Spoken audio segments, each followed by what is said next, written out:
मंचावरील उपस्थित मान्यवर आणि माझ्या पुढे उपस्थित असलेला तमाम हिंदू माता भगिनी आणि हा बंधुवर्ग,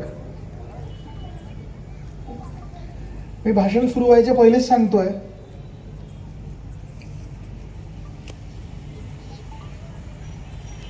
माझं भाषण संपेस्तोय आज इथे उपस्थित असलेल्या सकल हिंदू समाजाने जर माझ्या नावावर फतवे काढले, मला आश्चर्य होणार नाही. दुसरी गोष्ट अजून एक सांगतो,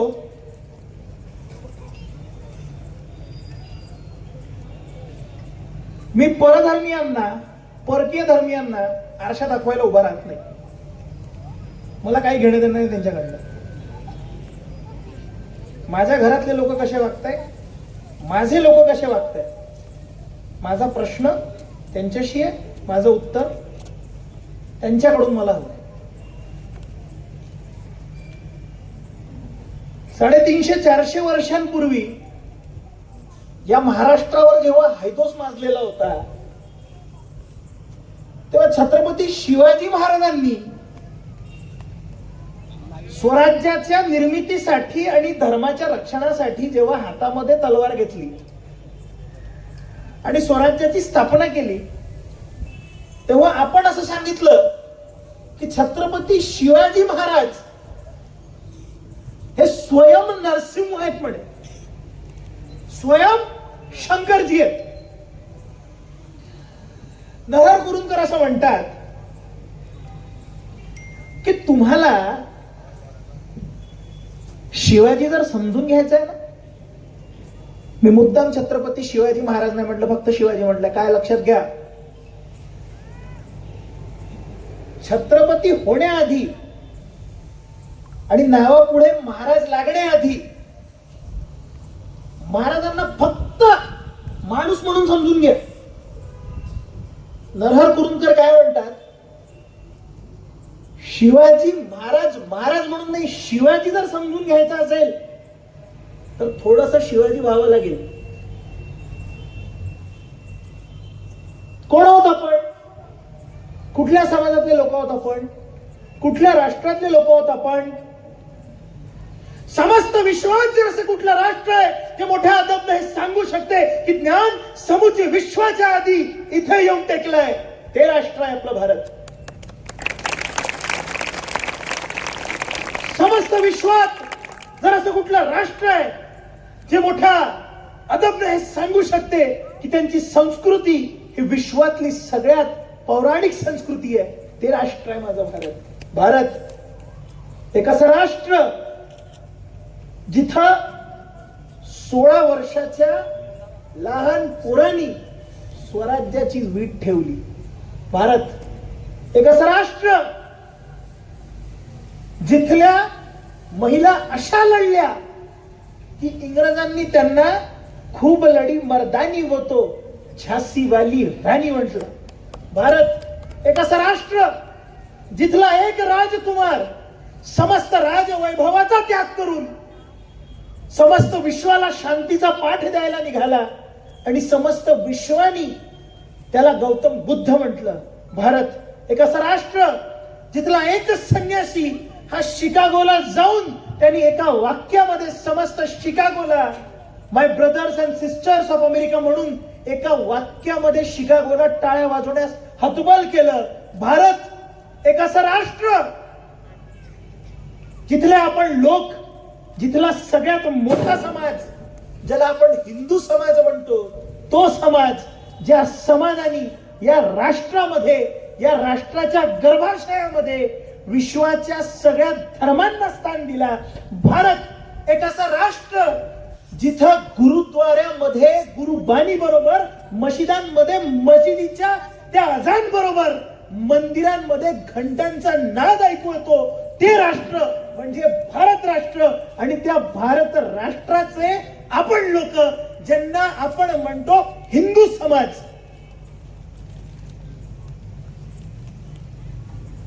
कोण आहेत हिंदू? काय व्याख्या काय हिंदूंची?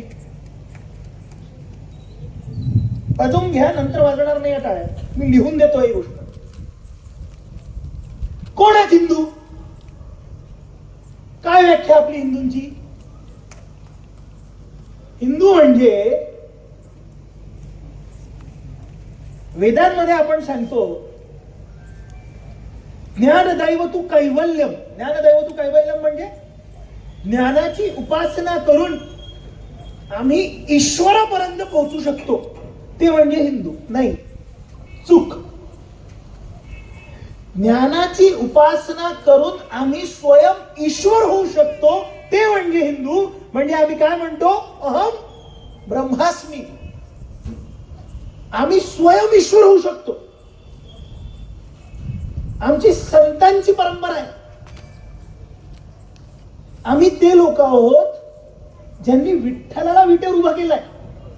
वाट बघ, माझं कार्य झाल्याशिवाय येणार नाही मी तुला भेटायला.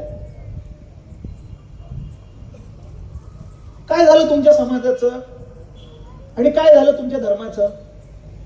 म्हणजे जगात सगळ्यात मोठी संस्कृती तुमची, जगात सगळ्यात आधी विश्वाला ज्ञान देणारे लोक तुम्ही.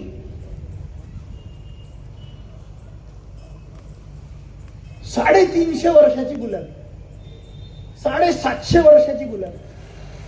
इंग्रजांनी तुमच्यावर राज्य केलं, मुघलांनी तुमच्यावर राज्य केलं, आदिलशाहीने तुमच्यावर राज्य केलं, निजामांनी तुमच्यावर राज्य केलं, कुतुबशाहीने तुमच्यावर राज्य केलं. शाही मोजवत बसलं तर 18 शाह्या होतील.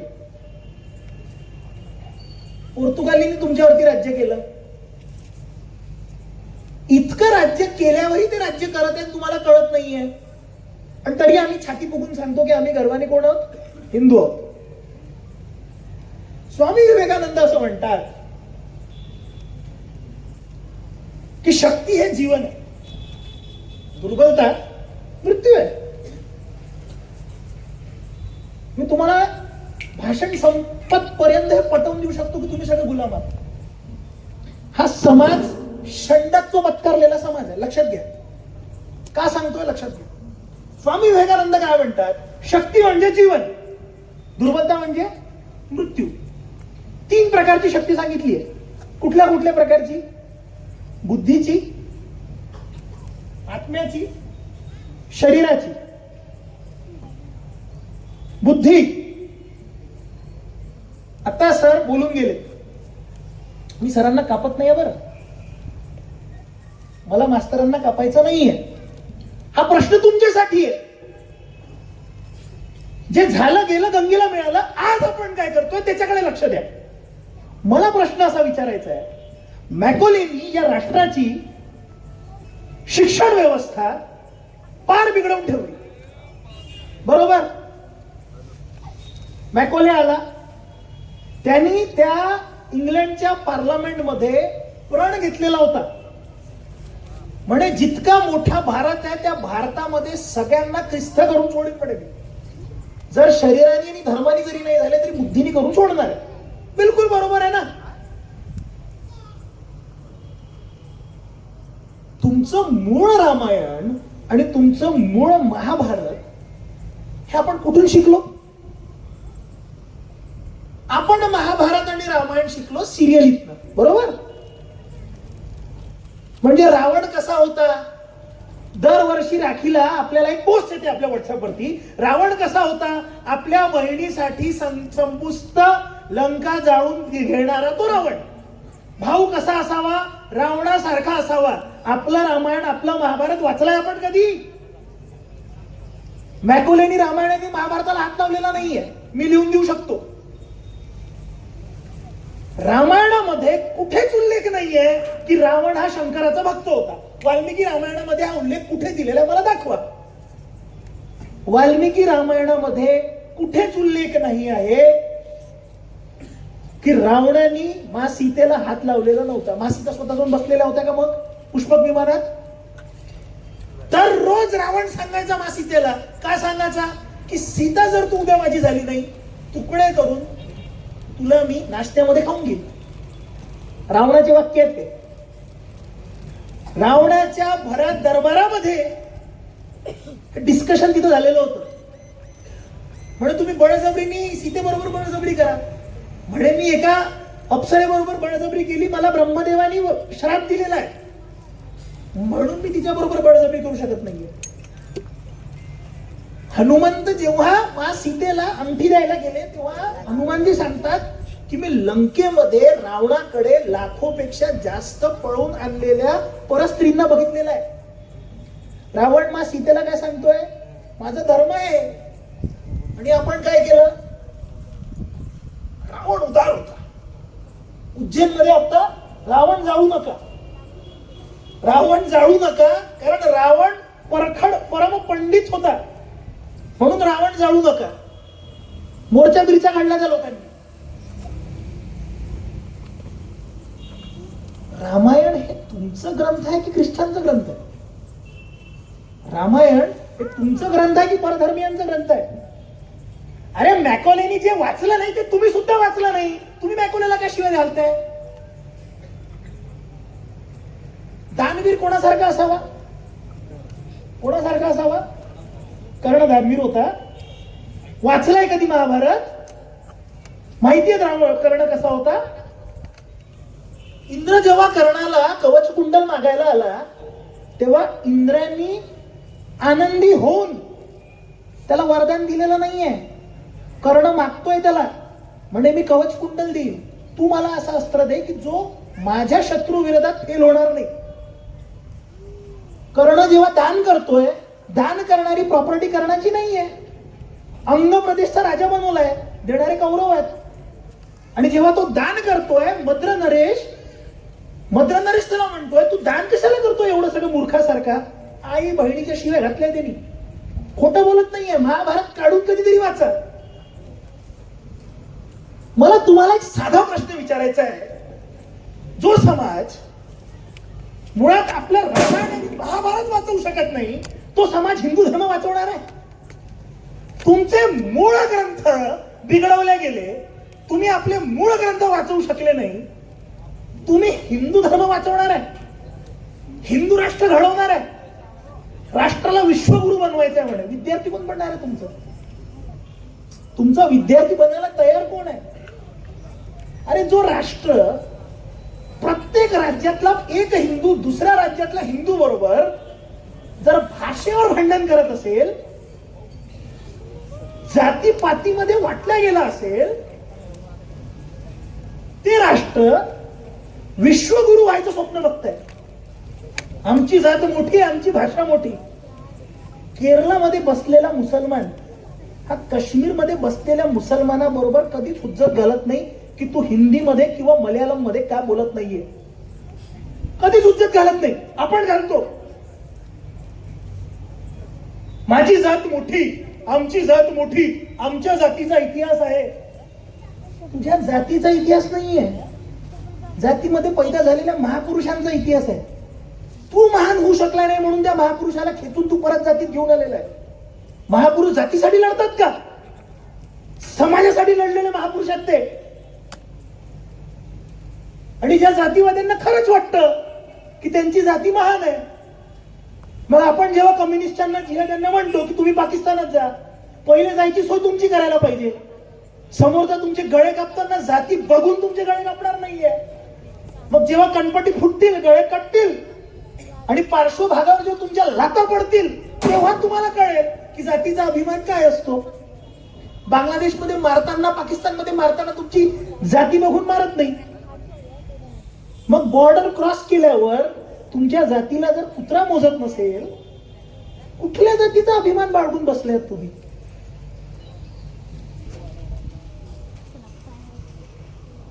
तुम्हाला इंग्रजी ही भाषा चालते. आपल्या राष्ट्रातली एखादी भाषा जर राष्ट्रीय स्तरावर सगळ्यांनी वापरली, ती भाषा तुम्हाला चालणार नाही. म्हणजे इंग्रजी जागतिक लेवलची भाषा आहे. चायना बोलत नाही, फ्रान्स बोलत नाही, रशिया बोलत नाही. तुमच्यापेक्षा जास्त प्रगत राष्ट्र आहे ते. तुम्ही प्रगतीशीलच आहात का माहिती आहे? 3 आधारस्तंभ सांगितले होते मी. पहिली होती बुद्धी. तुमची बुद्धी सुद्धा तुम्ही गहाण ठेवली आहे. तुम्ही काय बॉलिवूड वाल्यांना नाव ठेवता आणि सिरियलीला नाव ठेवता? की यांनी तुमचा इतिहास भरकटवला. तुम्हाला इतिहास वाचायला कोणी थांबवलं होतं का? एकता कपूरनी म्हणे बाया बिघडवल्या. रिमोट नव्हतं तुमच्याकडे, संस्कार टीव्ही लावायला तुम्हाला कोणी थांबवलं होतं? बुद्धी तुम्ही गहाण ठेवलेली आहे, दुसऱ्यांना सांगू नका. जो समाज आपली बुद्धी दुसऱ्यांकडे गहाण ठेवतो त्या समाजाचा इतिहास हा दुसरा समाज लिहितो. हे तुम्हाला लक्षात घ्यायला पाहिजे. तुमचा इतिहास तुम्ही लिहिला नाही, ज्यांनी लिहिला त्यांना तुम्ही सपोर्ट केलं नाही, मग तुम्हाला अधिकार नाहीये. एक प्रश्न विचारू तुम्हाला, उत्तर द्याल? हात वर करा. विचारू, प्रश्न विचारू. अकबर महान होते की महाराणा प्रताप महान होते? उत्तर द्या. किती लोकांना वाटते महाराणा प्रताप महान होते? हात वर करा. ठीक आहे. महाराणा प्रतापची जयंती किती लोकांना माहिती आहे? हात वर करा. सांगा, सांगा ना. महाराणा प्रतापची जयंती गुगलवर नाहीये की महाराणा प्रतापांवरती पुस्तक अवेलेबल नाहीये? तुम्हाला इतिहास विचारला नाही, जयंती विचारली फक्त मी. प्रश्न विचारू पुढचा. किती लोकांना असं वाटतं की स्वातंत्र्यवीर सावरकरांना भारतरत्न मिळाला पाहिजे? हात वर करा. करा ना. आता हात वर होणार नाही, कारण माहिती पुढचा प्रश्न काय आहे. सावरकरांची जयंती सांगा. किती लोकांना माहिती आहे? तुम्हाला काय अधिकार आहे हो? राहुल गांधींनी सावरकरांना जर माफीवीर म्हटलं, तुम्हाला काय अधिकार आहे गोंधळ घालायचा? काय अधिकार आहे तुम्हाला? तुम्ही काय इंग्रजांच्या पारतंत्र्यात आहात? मॅकोले बसला राष्ट्रामध्ये की तुम्ही स्वतःचे ग्रंथ सुद्धा वाचू शकत नाही? धर्मग्रंथ सोडा. अरे ज्या महापुरुषांनी तुमच्याकरता बलिदान दिला त्या महापुरुषांच्या जयंत्या सुद्धा तुम्हाला तेव्हा माहिती असतात तेव्हा. अजून एक विचारतो प्रश्न, शिवाजी महाराजांची जयंती कधी येते? 19. तिथी सांगा. तिथी? हा. बाबासाहेबांची जयंती कधी येते? तुम्हाला माहिती आहे जयंती का? माहिती आहे? झोपा काढायला सुट्ट्या मिळतील तुम्हाला? सत्य परिस्थिती सांगतोय मी, सत्य परिस्थिती. टिळकांची जयंती सांगा. अरे ज्या समाजाची बुद्धी ही स्वतःच्या हातात नाहीये, ज्या समाजाला स्वतःचा इतिहास माहिती नाहीये, ज्या समाजाला प्रश्न विचारल्यावर डोकं खाली ठेवायची वेळ येऊन राहिलेली आहे, तो समाज ताटमानेने स्वतःला हिंदू म्हणवतो. लाज वाटायला पाहिजे तुम्हाला. काय अधिकार आहे तुम्हाला हे सांगायचं की डाव्या लोकांनी तुमचा इतिहास भरकटवला? तुम्हाला साधा इतिहास माहिती नाहीये, साधा इतिहास. साहेब हा समाज जयंतांना झोपा काढायला पैदा झालेला समाज. चुकीचं बोलतोय मी? विचार करा ना स्वतःवरती. एखाद्या चांगल्या जातीचा मुलगा, कर्मनिष्ठ, धर्मनिष्ठ, अर्थनिष्ठ, चांगल्या समाजाचा मुलगा, समाज सोडा, समाज एकच समजतं मला, हिंदू समाज, धर्मनिष्ठ, कर्मनिष्ठ, अर्थनिष्ठ, एक कर्तृत्ववान मुलगा आणि एक कर्तृत्ववान मुलगी, दोघंही हिंदू समाजातले आहेत. दोघं एक दुसऱ्या बरोबर लग्न करायला जर तयार आहे, तुम्ही रोटीबेटीचा व्यवहार करत नाही, मग एखाद्या दुसऱ्या परधर्मीय व्यक्तीने जर त्या मुलीला येऊन सांगितलं आमच्यामध्ये जाती नसतात बरं, आमच्याकडे मान असतो, मग लव जिहादच्या बोंबा मारू नका. दोन जाती एकत्र करत असताना तुम्हाला जर समोरच्या माणसाची जाती दिसून राहिलेली आहे तर तुमच्या जाती या परप्रांतीय धर्मीय लोकांना दिसतील, त्याचा ते वापर करतील आणि म्हणून तुमच्या मुली फ्रीजमध्ये जातात. ख्रिश्चन समाज म्हणे, ख्रिश्चन समाज आला आणि ख्रिश्चन समाजाने म्हणे लोक तांदूळ देऊन आपल्याकडे घेऊन गेले. चाणक्य काय म्हणतात? चाणक्याने अखंड भारताची जेव्हा संकल्पना ठेवली, चाणक्याने कोणता ग्रंथ लिहिलाय? अर्थशास्त्र. अर्थशास्त्र का लिहिला? अरे चाणक्याची पहिली ओळ आहे त्या अर्थशास्त्रातली, सुखस्य मूलम धर्म, की सुखी राहायचं धर्माने चालावं लागेल. दुसरी ओळ काय? सुखस्य मूलम धर्म, धर्मस्य मूलम अर्थ. धर्म टिकवायचा, अर्थाने चालावं लागेल. स्वामी विवेकानंद याच्यावर काय म्हणतात? स्वामी विवेकानंद म्हणतात,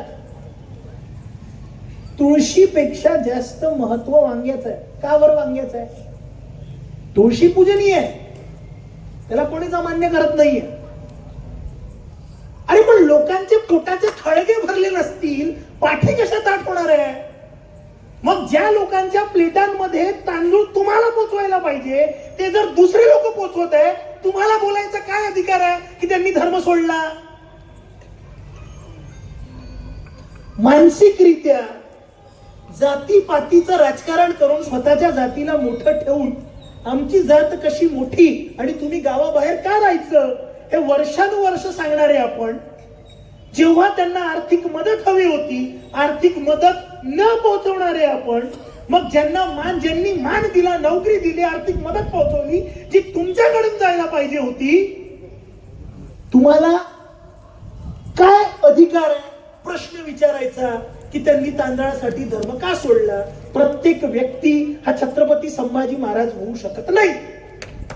लक्षात घ्या, प्रत्येक व्यक्ती होऊ शकत नाही. राजा एकच असतो, बाकी प्रजा असते, लोक सर्वसामान्य असतात.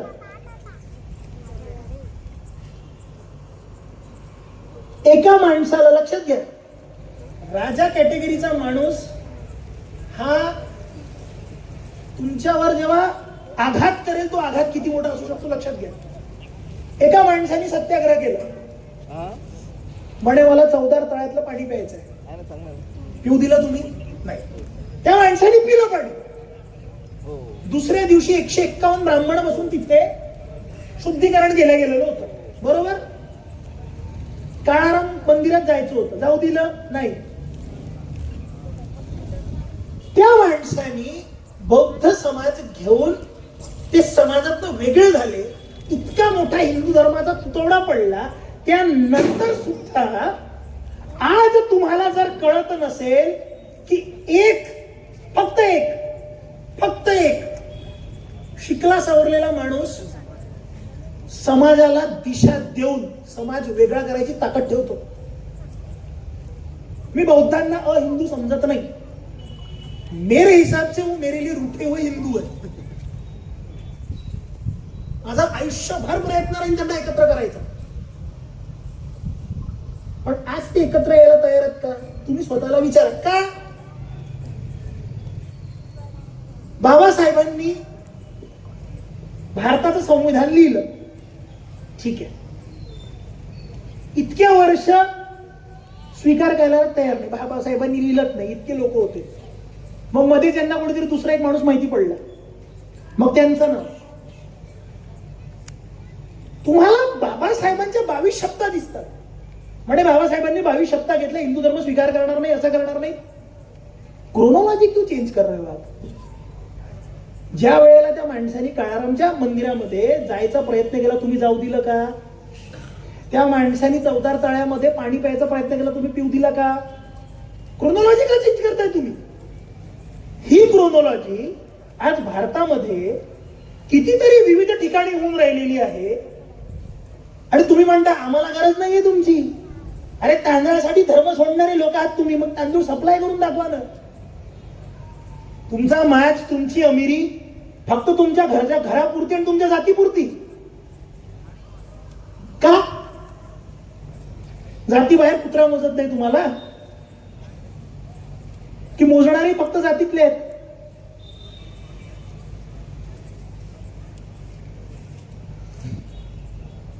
विचार करा ना, स्वतः विचार करा. बौद्धिकरित्या तुम्ही एकत्र आहात? नाही आहात.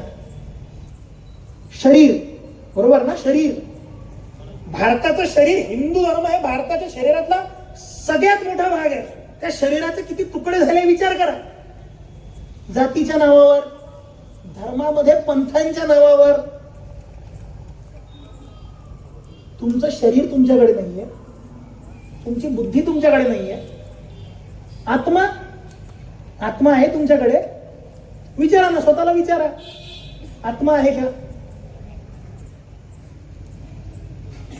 स्वामी विवेकानंद असं म्हणतात की कुठल्या तरी एखाद्या पाश्चात्य अमेरिका किंवा ब्रिटन मध्ये बसलेल्या माणसाने असं म्हटलेलं असावं की भगवद्गीता ही प्रचंड सुंदर पुस्तक आहे, म्हणून आपण त्याला वाचायला सुरुवात केली. चुकीचं काय बोलले? इस्कॉन संस्था माहितीये तुम्हाला? इस्कॉन संस्थेमध्ये सगळे अमेरिकन लोक, सगळे रशियातले लोक, गोऱ्या चमडीचे लोक तिथं हरे कृष्ण हरे राम म्हणतात, म्हणून सगळे तिकडे गर्दी करतात हे लोक.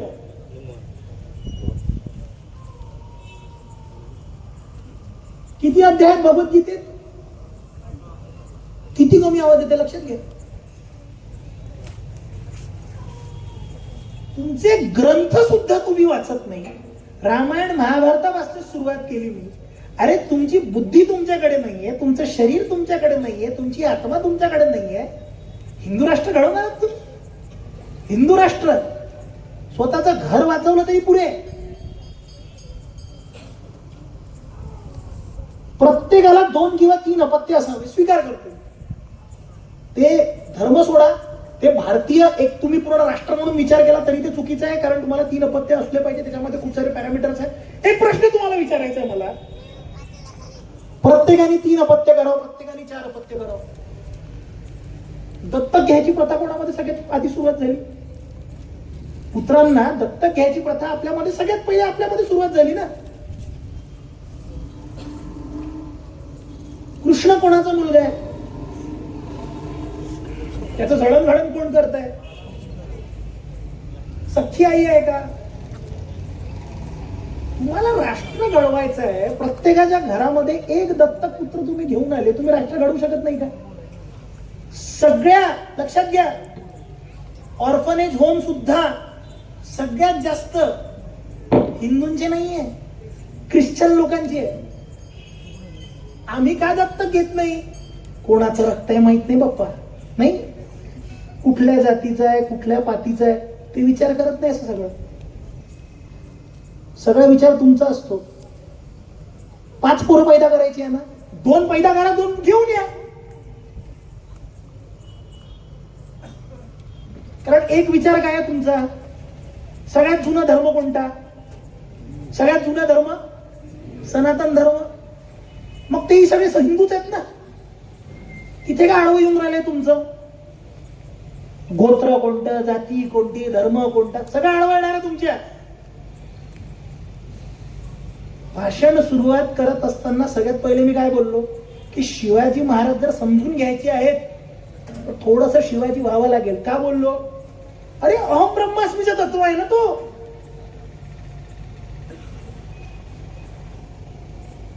कोणाकोणाचं लग्न झालंय पुरुषांमध्ये? सांगा, लग्न झालंय तुमचं?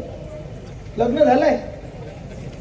प्रश्न विचारू एक, ऐका लक्षात द्या, लक्ष द्या इकडे. बरं सोडा, दुसरा प्रश्न कर. हा समाज कोणाचा? हिंदू धर्म कोणाचा आहे? आपला आहे की तुमचा? माझा आहे? आपला आहे की माझा आहे? लवकर लक्षात द्या, उत्तर द्या. आपला धर्म आहे? तुझं स्वतःचं घर आहे का? ते घर माझं आहे की तुझं आहे? यांचं आहे की तुझं आहे? तुझं आहे ना. हा, या धर्मावर, या समाजावर जर कोणी आक्रमण केलं, तू सगळ्यांना एकवटून युद्ध करायला जाशील का? है ना. तुझ्या घरावर जर कोणी आक्रमण केलं आणि या समाजातलं कोणीच नाही आलं तरी तू युद्ध करशील का? करेल ना. मग लक्षात घ्या, धर्म कोणाचा आहे? आपला आहे. घर कोणाचं आहे? माझं आहे. म्हणून जेव्हा जेव्हा धर्मावरती गाज येते तेव्हा तेव्हा आपण काय म्हणतो? बाजूवाला जात नाही तर मी कशाला जाऊ? समाज आपला आहे. तुमची बायको तुमचीच आहे ना. तुमच्या बायकोवर जर एखाद वेळेस गाज पडली, समाज जरी नाही आला तरी तुमचं धर्म रक्षण करायचं तुमचं धर्म आहे की नाहीये? मी तुमच्याकडे प्रश्न विचारायला किंवा तुम्हाला इथे काही मागायला आलेलोच नाही. स्वामी विवेकानंद काय म्हणतात माहिती आहे? स्वामी विवेकानंद म्हणतात हे राष्ट्र, हे धर्म जर एका जहाजासारखा आहे आणि हा जहाज जर बुडत असेल, त्या जहाजा बरोबर मी बुडायला तयार आहे, पण बुडण्याआधी त्या जहाजातल्या प्रत्येक माणसाला सक्रिय करून मी सांगू इच्छितो की आपण का बुडतोय. पण जर आपण बुडत असणार, मी तुमच्या सोबत बुडणार आहे, आणि जर आपण तरंगणार असू तर आपण सोबत तरंगू. म्हणून तुम्हाला सांगतोय, या हिंदू धर्मावर जर गाज आली, मी तुमच्या दरवाजावर तुमच्याकडे नमस्कार करणार नाहीये की मला मदतीला या धर्माला मदतीला या. कारण हा धर्म, हा समाज मी आपला म्हणण्यापेक्षा माझा आहे असं म्हणतो, आणि म्हणून मी उभा राहतो. हा समाज माझा आहे, हा धर्म माझा आहे. माझी बायको जशी माझी राहील, माझं घर जसं माझं आहे, तसा हा धर्म, हा समाज माझा आहे. मग या धर्माला, या समाजाला, या राष्ट्राला रक्षण करायला कोणी उभं राहो न राहो, मी उभा राहील.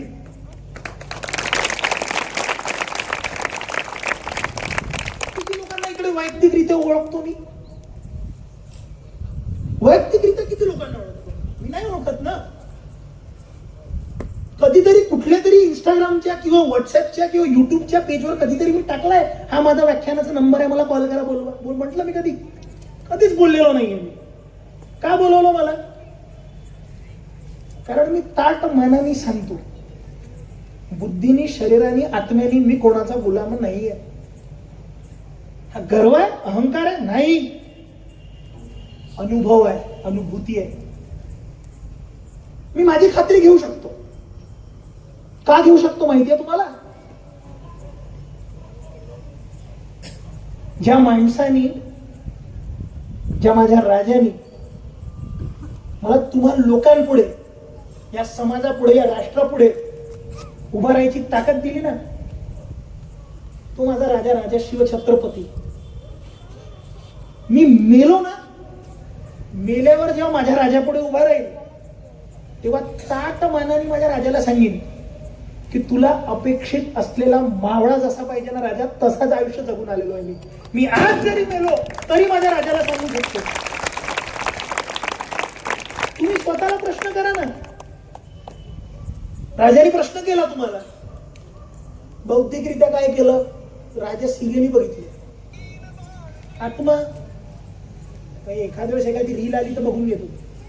शरीर, समाज एकवटण्यासाठी कोणता राजा, जातीचा समाज, काय माझ्या लाज वाटायला पाहिजे. शिवाजी महाराजांपुढे उभं राहिल्यावर तुम्हाला त्यांना तोंड दाखवायचं आहे, कसा मावळा असायला पाहिजे. त्या राजा पुढे उभं राहिल्यावर ताट मनाने उभं राहून सांगता आलं पाहिजे, राजा तुला अपेक्षित होता तसा मावळा म्हणून जगून आलोय मी.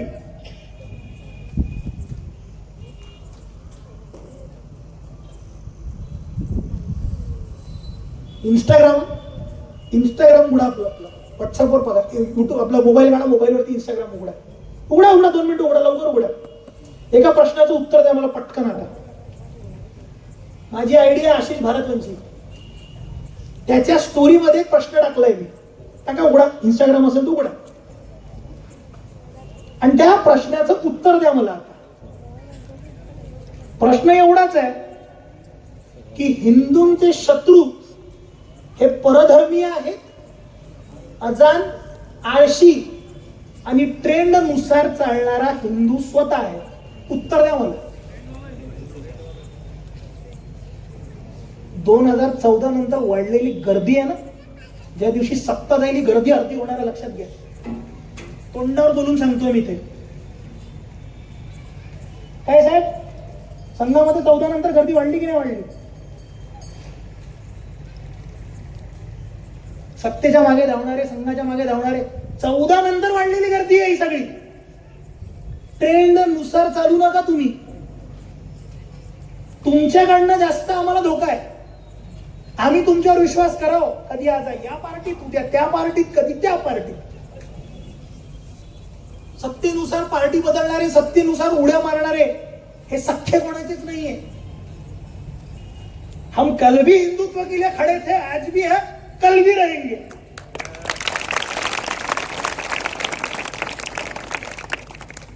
मला कुठली पार्टी येऊन दर 5 वर्षांनी जर सांगत असेल हिंदू खतरे में है, तो मी विचारी 11 साल से आप सत्ते में हो, अभी भी खतरे में है क्या हम लोग? हिंदुत्वाची गरज कोणाला आहे? दलांना आहे की तुम्हाला आहे? प्रश्न विचारतोय मी. हिंदुत्वाची गरज त्यांना आहे की तुम्हाला आहे? हिंदुत्वाची गरज त्यांच्या राजकारणासाठी आहे, तुमच्या आयुष्यासाठी आहे. म्हणून हिंदुत्व ही तुमची आत्मा असायला पाहिजे. इतकी कट्टर की कुठला राजकारणी तुमच्या समोर हिंदुत्वाचं राजकारण नाही करू शकत. आम्हाला हिंदुत्व नाही शिकवावं राजकारण्यांनी, कुठल्याच नेत्यांनी नाही शिकवा. हिंदू धर्मावर गॅज पडली तर त्या हिंदू धर्माला तिथं धरणे द्यावे लागतात, बसावं लागते आंदोलन करायला. इतर धर्मियांबरोबर असं काही होत असलं करूच शकत नाही. माहितीये तुम्हाला, गळे कापतील आपले. आणि दर 5 वर्षात राजकारणी तुमच्या समोर येऊन ह्या नारा का देतात? पटवून देतो, पटवून घे. कारण त्यांना माहिती तुम्ही म्हटलेले आहात. संपवा ना नारा, संपवा ना. तो राम मंदिरचा मुद्दा संपला ना, या नाराचा मुद्दा संपला पाहिजे. आम्ही सगळे एकवटले, विषय संपवा.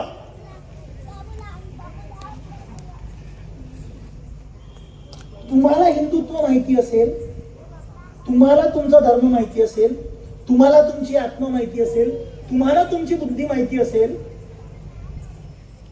जर तुम्हाला शिवाजी घडवायचा असेल, आधी स्वतः शहाजी आणि जिजाऊ होऊन सज्ज व्हा. येणाऱ्या पिढीला प्रश्न विचारू नका की तो दारूच्या व्यसनात काय. छत्रपती शिवाजी महाराजांनी जेव्हा स्वराज्य घडवायला घेतलं, त्यांचं वय होतं 16.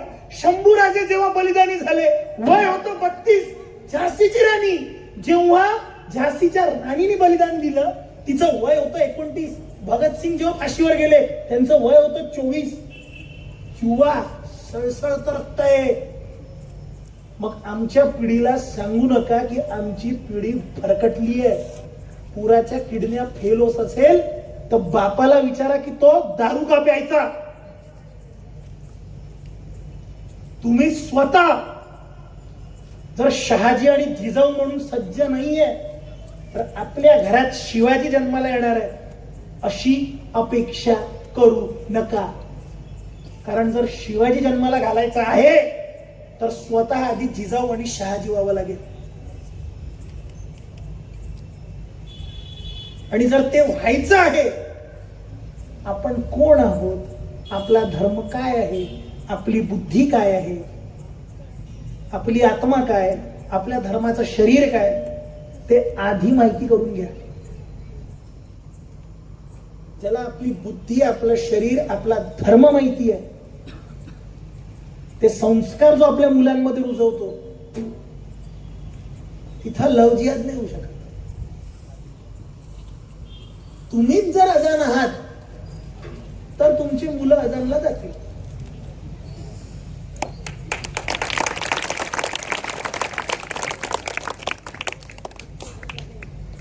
आणि हिंदू कसा असावा हा प्रश्न परत एकदा जर पडत असेल स्वतःला, तर एकच प्रश्न स्वतःला विचारावा. जो तुम्हाला विचारतो, तुम्ही स्वतःला विचारा. आणि तो प्रश्न विचारून तुम्हाला थांबतो की मेल्यावर जेव्हा तुम्ही स्वतःच्या राजाला तोंड दाखवाल, तेव्हा त्या राजा पुढे ताट मानाने उभा राहून तुम्ही सांगू शकता का की राजा, तुला अपेक्षित असलेला जसा मावळा होता तशा मावळ्याचं आयुष्य मी जगून आलेलो आहे. एवढंच बोलतो आणि थांबतो. जय हिंद, जय भारत.